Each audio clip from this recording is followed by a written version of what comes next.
The great economic engine of Heathrow roared back into life at the start of a new week.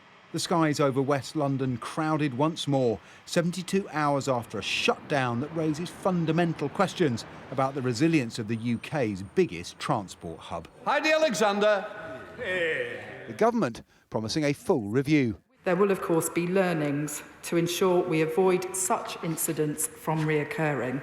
The review will also seek to understand any wider lessons to be learned for energy resilience for critical national infrastructure. Facing tens of millions of pounds in compensation claims, airlines may turn to the courts to recoup their losses.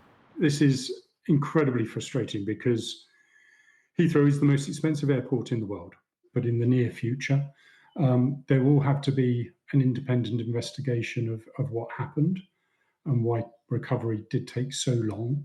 And then from there, if we don't get good enough recourse and repayment in terms of the costs, then yes, there may be a case for legal action. An investigation will focus on the catastrophic substation fire that temporarily cut power to the airport and the response of the private companies that run Heathrow and the National Grid.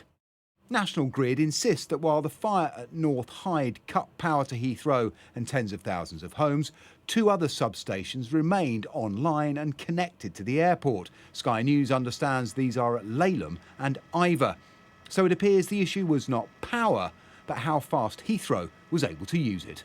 For them to do that reconfiguration, they had to shut the airport. There's no debate over that. That is quite a big reconfiguration job that they had to go through. So right beside Heathrow, there's a new data centre.